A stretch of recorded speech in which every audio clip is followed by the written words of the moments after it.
आज हम करेंगे parties and the party system in India की सेकंड वीडियो। ठीक है, इससे पहले मैंने कहा था कि पार्ट 1 देखने से पहले भी आप the era of one party dominance की सारी वीडियोस देख लेना। वो सारी वीडियोस इसी यूनिट के अंदर इंक्लूडेड है।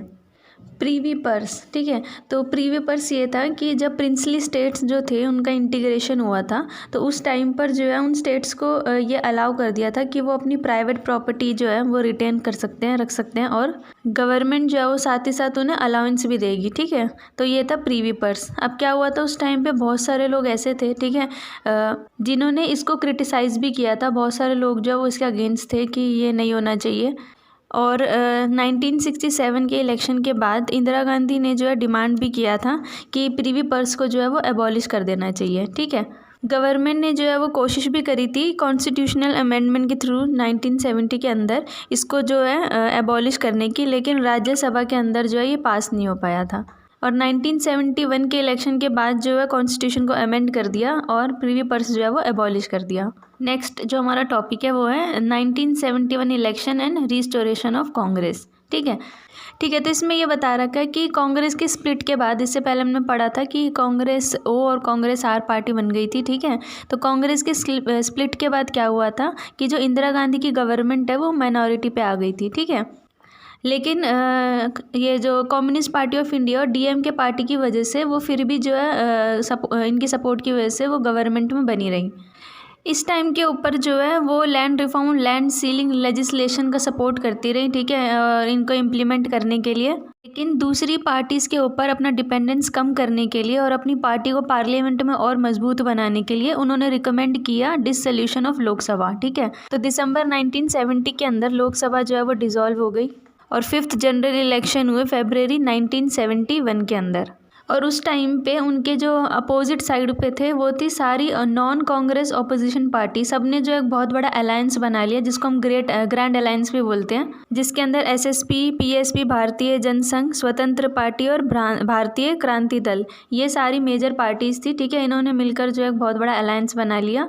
लेकिन ये एक चीज़ थी जो न्यू कांग्रेस पार्टी के पास थी और इनके पास नहीं थी, वो था एक इशू, एजेंडा और एक पॉजिटिव स्लोगन। ठीक है, तो उस टाइम पे इंदिरा गांधी ने जो है ये फेमस गरीबी हटाओ स्लोगन भी दिया था। उन्होंने फोकस किया पब्लिक सेक्टर की ग्रोथ के ऊपर, इनकम डिस्पैरिटीज़ को रिमूव करने के ऊपर, अर्बन सीलिंग और प्रिंसली प्रिविलेजेस को एबॉलिश करने के ऊपर।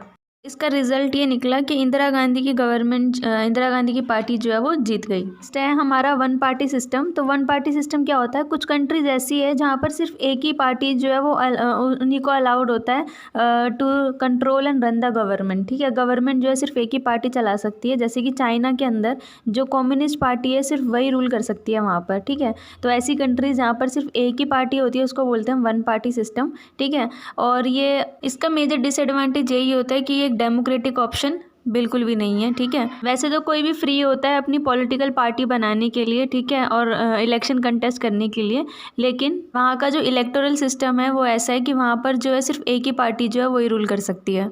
सेम है ऐसा मैक्सिको के अंदर जो पीआरआई पार्टी है, इंस्टीट्यूशनल रेवोल्यूशनरी पार्टी, इसके बारे में आपने क्लास 9th के अंदर भी पढ़ा होगा।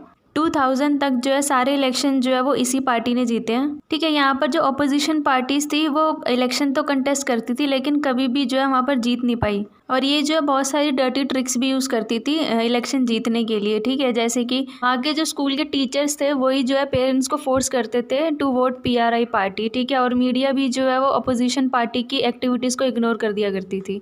ठीक है, तो यह सब हमने 9th में ऑलरेडी हम पढ़ चुके हैं। ठीक है, मैक्सिको की पार्टी के बारे में। ठीक है, नेक्स्ट है हमारा बाई पार्टी सिस्टम या टू पार्टी सिस्टम। इसके अंदर क्या होता है, कुछ ऐसी कंट्रीज़ है जहाँ पर जो है 2 मेजर बड़ी पार्टीज़ होती है और जितने भी इलेक्शन होते हैं किसी भी लेवल के ऊपर उसमें से सिर्फ ये 2 ही पार्टी है जो कंट्रोल करती है वोटिंग को। ठीक है, जैसे कि यूके के अंदर, अमेरिका के अंदर जो है 2 मेजर पार्टी, डेमोक्रेटिक पार्टी है और एक रिपब्लिक पार्टी है, और जितने भी इलेक्टेड ऑफिशियल्स होते हैं वो इन्हीं दोनों में से किसी पार्टी के होते हैं। ठीक है, लास्ट जो हमारा टॉपिक है वो है मल्टी पार्टी सिस्टम। इसके अंदर क्या होता है, कंट्री के अंदर नेशनल और रीजनल लेवल पे बहुत सारी पार्टीज होती हैं, जैसे इंडिया के अंदर। ठीक है, नेशनल और रीजनल लेवल पे बहुत सारी पार्टीज हैं और गवर्नमेंट जो है वो फॉर्म हो सकती है किसी इंडिविजुअल पार्टी की वजह से या फिर अलायंस सिस्टम की वजह से, ठीक है। इसके अंदर बहुत सारी पार्टीज जो है वो कोalition के अंदर जो है इलेक्शन लड़ती है। ये पार्टीज जो है वो सोसाइटी के डिफरेंट सेक्शन को रिप्रेजेंट करती है, ठीक है। और इसके एडवांटेजेस यही है कि एक तो पार्टीज़ के बीच में हेल्दी कंपटीशन होता है, गवर्नमेंट जो है वो अकाउंटेबल होती है टू पीपल। और डिसएडवांटेज ये है कि क्योंकि इतनी सारी पार्टीज़ होती है तो पॉलिटिकल इंस्टेबिलिटी, ठीक है, ये आ सकती है और डिसीजन मेकिंग में भी टाइम लगता है। लेकिन ये सबसे ज़्यादा डेमोक्रेटिक ऑप्शन है। इन सब सिस्टम के बारे में, पार्टी सिस्टम के बारे में एडवांटेज डिसएडवांटेज मैं क्वेश्चन आंसर में दोबारा डिस्कस करूँगी। अगर वीडियो अच्छी लगी होगी तो वीडियो को लाइक करना, शेयर करना और चैनल को सब्सक्राइब करना।